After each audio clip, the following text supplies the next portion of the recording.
Hi, welcome to the Productive Wellbeing Show. I'm Abigail Barnes, and today is episode number 94.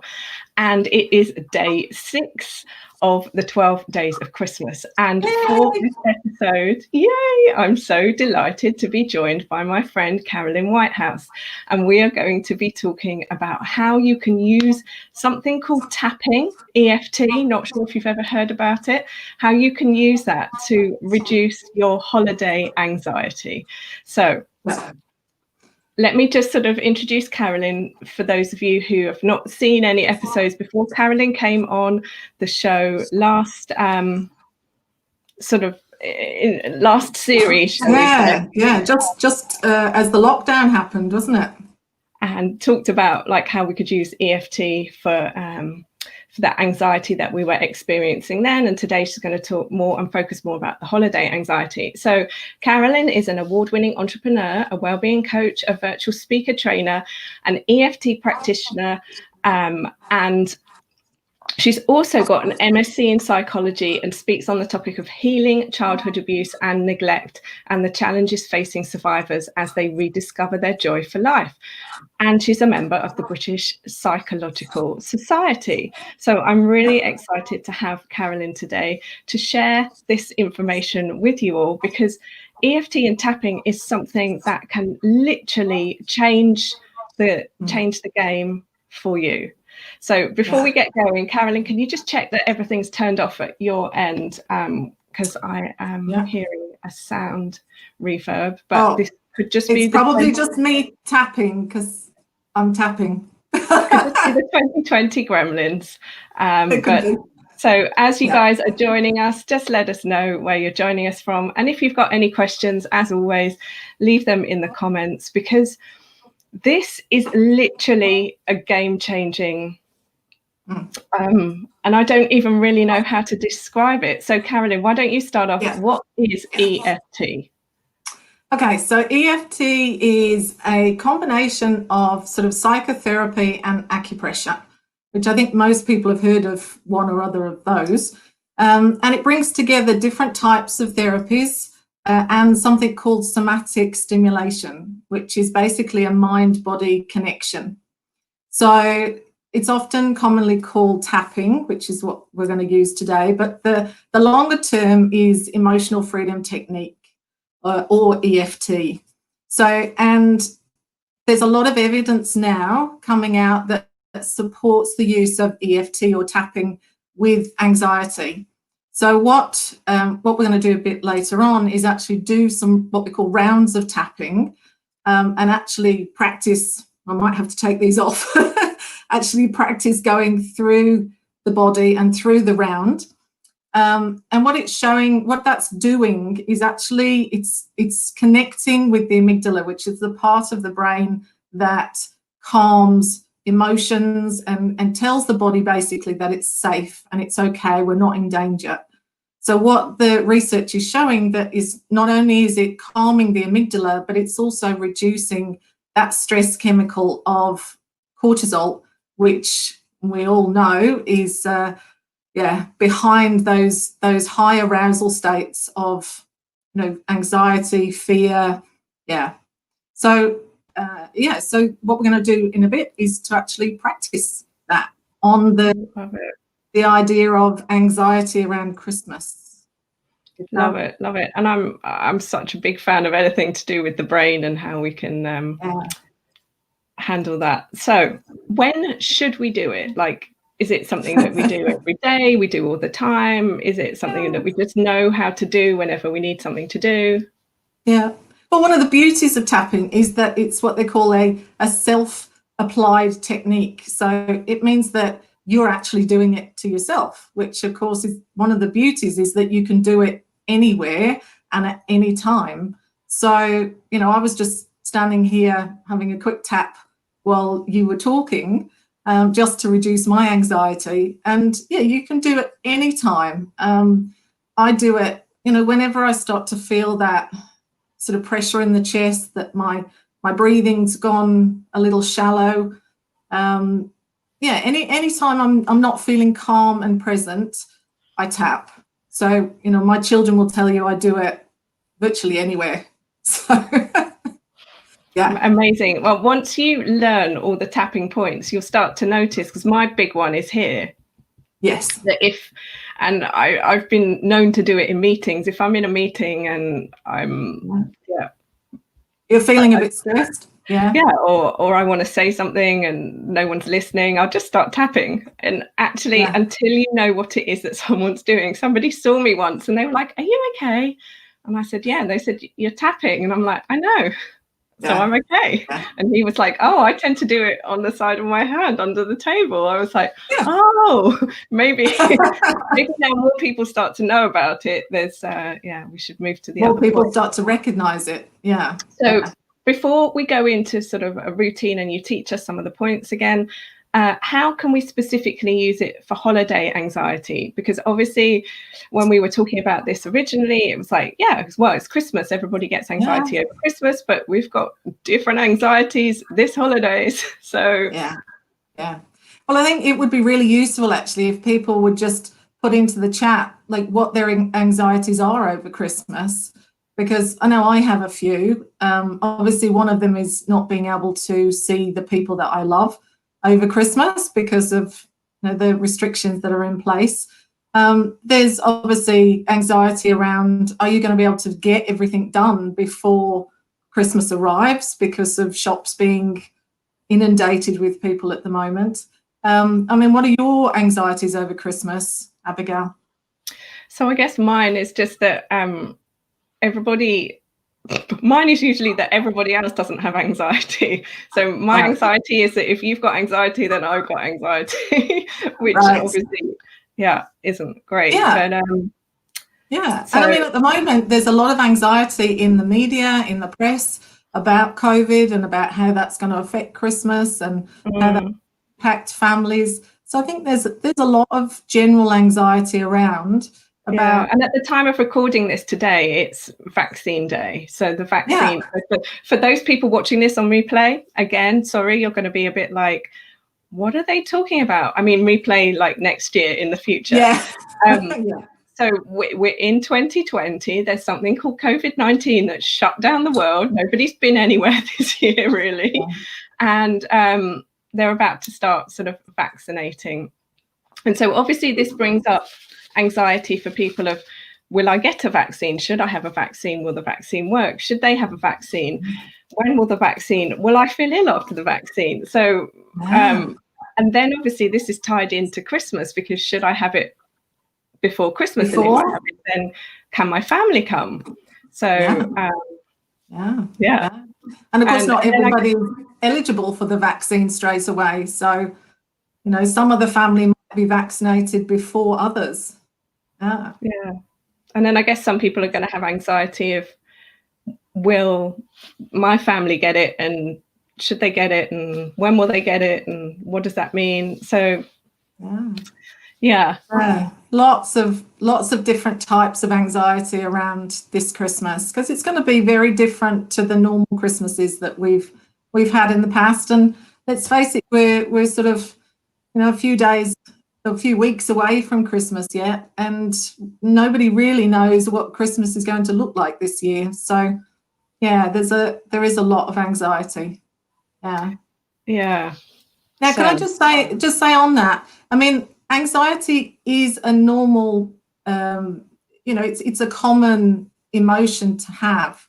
It's actually a really useful emotion to have, because anxiety is the signal that tells us to get ready, to prepare, to, I was anxious doing this presentation, getting this presentation together, because, I know I need to prepare. I need to know what I'm going to say for a start, and also know the tapping sequence that I'm going to take you through. So it's a helpful and useful emotion to have. However, when it becomes something that's generalized, something that's more about, something that may or may not happen in the future, then it starts to become a problem. And, when people start to avoid situations and people and events because they're anxious, that's when, you know, it's very paradoxical, but actually the anxiety grows. It doesn't. So, you know, although we may not have a Christmas which is usual or normal for us, there's going to be other challenges that come along that we may not be able to avoid, you know, and we need to be in a calm and present state to be able to cope with what's coming. And the thing that I find amazing about, once you understand this and you get the concept of it, it can be applied to everything. I mean, if you have to do a presentation at work, if you have to speak to camera, if you're being interviewed, if you are having to sort of go for a new job or a job interview, because there's so many different things going on. So I would highly encourage people to look into this more. I mean, the more people that can, you know, adopt tapping, the more people we're going to see who are calm and present. And when we're calm and present, we make better decisions. We are kinder, more compassionate people. And I think that's a really important thing, that we need more people who are kind and compassionate and peaceful at this time of year, because it is stressful. Yeah. Amazing. Well, let's go on to sort of a routine. What can you teach us? The tapping. Okay, so the first thing we do with tapping is we actually try and locate that feeling in your body. So if we take a big deep breath. Okay. And just, you can either close your eyes or leave them open, and just tune in to where in your body you feel that anxiety. Now, for some people it might be in their chest. For some it can be in their head. Where have you got it, Abigail? It's always in my chest. It's like always in your chest. On my chest. Yeah. So mine's often in my chest and in my throat as well. But people can have it in their stomach. You know, everybody's different. We can feel that anxiety wherever.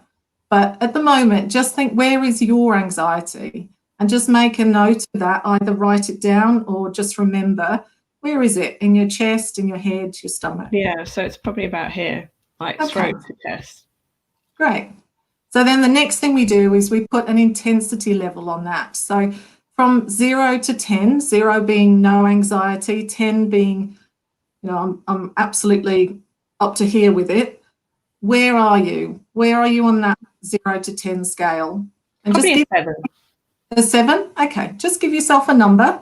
And again, just write it down so that you don't forget, and then you can see how effective the tapping's been as we go through this.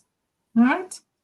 So the next thing we do is we're going to start tapping on the side of the hand.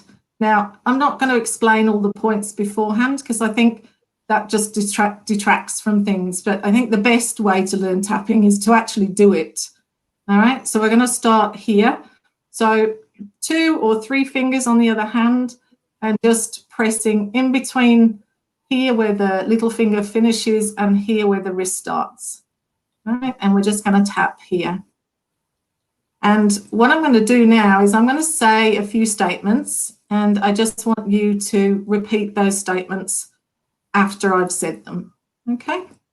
So, even though I have these feelings of anxiousness in my body. Even though I have these feelings of anxiousness in my body. When I think about Christmas. When I think about Christmas. I honour the truth of how I feel. I honour the truth of how I feel. Even though I have these feelings. Even though I have these feelings. And they're a number. And they're number 7. Okay, number 7. I'm doing the best I can. I'm doing the best I can. Great. Even though I feel this tension in my body. Even though I feel this tension in my body. I feel open to being more at ease. I feel open to being more at ease. Great. Now we're going to tap on the different points on the body, and we're just going to say a very short statement. So, top of the head, I might have to take these off actually. Top of the head, this tension. This tension. Great. inside of the eye, all this anxiety. All this anxiety. Now the outside of the eye, all these anxious feelings. All these anxious feelings. Great. Now under the eye, I feel them in my, and just put in that word, where do you feel it? In my, I feel them in my chest. Yeah, great. Now under the nose, it's so hard to feel relaxed with everything that's going on. It's so hard to feel relaxed with everything that's going on. That's it. Now, in that little bit under your mouth, between your chin, that's it. There's a lot to handle at the moment. There's a lot to handle at the moment. That's it. Now your collarbone, your favourite point, all this anxiety. All this anxiety. Right. And under your arm, I feel it in my body. I feel it in my body. Great. Now we're just going to do that one more time. This anxiety. Sorry, guys, tap along with us, whatever it is that's in you, because I guarantee you that even doing this, as soon as I start, I go straight to 5. And then the more I do it, it just goes down rapidly. Absolutely. It's amazing. Yeah, and one of the benefits of EFT is what they call secondary benefits. So it doesn't even matter that we're tapping on a subject that maybe you don't feel, or you've got another concern. It doesn't matter. One of the big ones coming up for people at the moment is imposter syndrome. So people starting new businesses, people talking about their businesses. So this is amazing for imposter syndrome as well. Absolutely, absolutely, yeah. Yeah, so, even though we're tapping along for Christmas, if you tap along and you're thinking imposter syndrome at the same time as you're doing this, it will have the same effect. Yeah. Your brain knows exactly what's most important to you at this particular time. Yeah. Okay, so this tension. This tension. All this anxiety. All this anxiety. These anxious feelings. These anxious feelings. I can feel them in my... I can feel them in my chest. Great. It's really hard at the moment. It's really hard at the moment. With all this COVID stuff going on, it's hard to know what Christmas will look like. With all the COVID, it's hard to know what Christmas will look like. Yeah. All this anxiety. All this anxiety. Will it ever end? Will it ever end? Okay, so now just have a little shake. Breath. That's it. Good. Now what we're going to do, what we're going to do now is just tune in again. Close your eyes. Just tune in to that feeling of anxiousness. And is it still in the same part of your body? Is yours still in your chest, Abigail? It's gone. It's gone. Oh, well, fantastic. I think one of the things, just to say, sort of for people watching this, is Carolyn and I have known each other for quite a long time, and we've been talking about tapping for years. So I do tap, and she's taught me how to do the tapping. So for me now, it's so conditioned in my body that the minute I start to tap, my brain goes, okay, I'm calm. So this is where it's just a phenomenal tool. And when Carolyn said at the beginning, like, it's a somatic thing, your body holds trauma, doesn't it? So maybe talk to us a little bit more about that. Okay, so the way that the tapping works is your body has an autonomic nervous system. So that's the nervous system that controls your breathing and your temperature, your body temperature, and all the things that we take for granted. Now, in a calm, regulated state, so when you're peaceful and you're calm and relaxed, that nervous system is operating your social engagement system. So it makes you want to go out, to connect to people, to be involved in groups, to get involved in social groups and activities. Now, when that nervous system detects a threat, it changes what it does. So it cuts off the social engagement system and it goes into fight or flight. Now, I think we're pretty much all familiar with fight or flight. So that's when the heart rate goes up, the digestion system gets cut off, and blood is, pushed to wherever it's necessary to be able to run away from whatever the perceived threat is. Now, obviously, in the dinosaur days, it was to run away from the dinosaur, and it was very effective at doing that because we're still here. But nowadays, it still detects a threat even when you're sitting calmly, peacefully in your car, when you're in a meeting. It's always, your body is constantly looking for threats to make sure that it can take the action you need it to take. Now, there's another step. So if you get into a situation where you can't fight and you can't flight, it goes into the freeze response. And this is where it kind of prepares for, in an animal situation, it would prepare for death. Yeah? It would say, okay, I can't do anything about this. I need to shut down. So it starts to shut down. Yeah. So this is what the EFT helps with, is that it's telling that amygdala, that part of your brain that's detecting the threats, it's saying, it's okay, just calm down. It's using both your thinking, your psychology, and the physical tapping on the skin to reduce that anxiety. So it's a really effective technique. And I've found, as you have, Abigail, that the more you do it, the more your body becomes used to it, the more effect it has. So it's definitely a skill that you need to practice. And it's one of the things that, when I wake up in the morning, if I don't feel particularly enthusiastic about the day, I know that my social engagement system is not online. Like, if I want to just crawl back into bed, that's because I'm in fight or flight. And so I need to tap in order to bring my system back into that calm, regulated state. Yeah. So interesting. And we've got a great comment from, or question from Helen, who's saying, so can we do this anywhere, anytime, or is it better to do it in private? What will people think? Will they think there's something wrong with us? So I personally do it everywhere. As I've said, I do it in meetings. You don't necessarily have to, there are certain parts that we can tap. So just talk to us about, say if you were working one-to-one with a client, how you teach them to anchor their place. Because when I was doing this, the guy said, you can just even grab a part of your hand and that does it. So how can we do it if we're feeling concerned about being noticed by people? Yeah. Well, I think, first of all, it's really useful to know that you don't have to even tap. You can just squeeze. So even if you just squeeze the tips of your fingers, that has the same impact as tapping.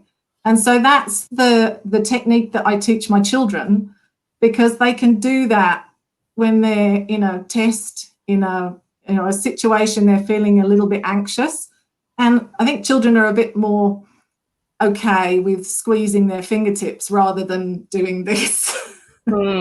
So this, just to reiterate that people do this, if you start to notice politicians, you will see that they're holding, so partly you're encouraged to hold your hands in a certain way, but they're also holding a certain finger because it is a calming technique. It's a calming technique. Yeah, absolutely. And now the other one is, when you've been tapping a while, you'll find that you have a favorite tapping point. So, I mean, you've said, Abigail, this is yours here. So you don't even have to tap. What you can do is something they call touch and breathe. So you just touch that point and then take a big deep breath in and let it out. Now, the key with touch and breathe is to make the exhalation longer than the inhalation. And what that does is when you breathe in, you activate the fight or flight response very slightly, yeah? When you breathe out, you activate the parasympathetic system, which is your rest and repair system. So it's important to make sure when you breathe in that it's a shorter breath than when you breathe out, yeah? Amazing. What you're telling your body is, I'm safe, you know, it's okay. Because when you're in fight or flight, your breathing gets shorter and, you know, shallower, yeah? By making that long exhalation, you're saying to your body, it's okay, you're safe. Yeah? You can bring that social engagement system back on, you can connect with that person, you can smile, you can make eye contact. So we've got a really great question here from Mandy, who's saying, do you have to tap all of the points for it to be effective? And also, do you have to use the words? Okay, the answer is no to both of those questions. You can literally just choose a tapping point that feels good for you. You know, if you're in a meeting, that might be under the table, just tapping on this point here. You know, if you're in standing in a queue for shopping, then you can just squeeze your fingers. So you don't have to do all of the rounds. Somehow, and we don't quite understand, the research doesn't quite understand how this happens, but obviously acupuncturists have known this for years, thousands of years, that the points are all connected. So pick a point and just tap on that if that makes you more comfortable. Sorry, what was the other question? Was about, do you have to use the words as well? The words.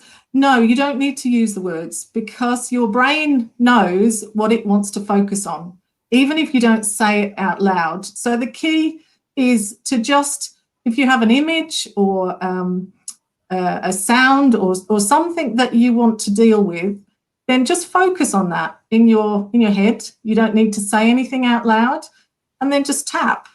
Your body knows exactly what it needs to do to relax and repair. Yeah. And I just want to qualify for people, if they're sort of thinking about this, when you notice people doing this, don't automatically assume, oh, there's something wrong with them, they must be really stressed, they're tapping. Because it's a self-regulating, it's a learned skill and it's a learned tool. So you know in your own head how to self-regulate yourself. So when you see somebody holding their finger, it is a stressful situation, but they've learned how to overcome it. So take away from that if they can use this to calm themselves, you can use this to calm yourself. Absolutely. And it's not a sign of weakness, and it's not a sign of failure or anything like that. It's simply a human regulating system. Yeah. And what they're doing actually is they're taking responsibility for how they feel and recognizing that they don't want to feel like this. They want to feel better, and they want to move up that emotional scale. You know, so they might not be feeling fear or anxiety, sort of low energy feelings. They might just be feeling bored or disinterested, which is kind of a very neutral emotion. But in actual fact, they're saying, you know what, I don't want to be bored. I want to feel joy, or I want to feel excitement. So they're actually using it to move from a very neutral emotion into one of the more positive emotions that will help them make better decisions, help them make better connections with people. You know, and it's more fun. It's more enjoyable to live life like that. So it's been so awesome to learn this, and I really hope that you guys go on to do more research. As I said, we've got this amazing interview with Carolyn at the start of the year that I'll link up in wherever you're watching this. It's on our YouTube channel, so you can find that straight away there. But if you're watching this on LinkedIn or Facebook, I'll share the link in both of those chat streams so that you can find that. Also, in the 24 goal year next year, Carolyn has very kindly agreed to come and talk to us about how we can use tapping to tap in success mantras for ourselves, because not only can it get you out of anxiety, it can also set you up for success. So I'm super excited to have that conversation with her next year. You'll see across the bottom the ticker. You can get on the wait list for the 24 goal year, which is going to be opening next week. And for all of you who've been asking about the 25-day reset that we've been doing this year, it is taking that 25-day reset and sort of rolling it out over 12 months so that you can tackle 24 goals in 2021 rather than just fail to achieve your resolutions in January and give up in the third week. 80 to 90% of people give up on their resolutions by week 3 of January. So that's quite a scary thing. So Carolyn, wrapping up, where is the best place for us to connect with you to find out more? Well, I'm actually redoing my website at the moment, but you can always send me an email at support@carolynwhitehouse.com. That's probably the most direct route to catch me, or you can get me on Facebook, Instagram, or LinkedIn. And in this video on YouTube, we've added Carolyn's LinkedIn profile. So it's super awesome to connect with her on there. So thank you so much for your time. Tomorrow, guys, if you're tuning into tomorrow's show, we have got a cartoonist, an illustrator coming on to talk to us about how he turned and started a business doing cartoons, which is super awesome. And he's going to be doing a cartoon of me as we speak. So I can't wait to see what that's going to be. So that's 11 o'clock tomorrow. You can also watch all of these episodes on replay. They're all on my YouTube channels. Just search Abigail Barnes. You'll find it there. Until next time, stay safe, stay well, keep washing your hands. And thank you, Carolyn, for joining us today. You're welcome. Merry Christmas.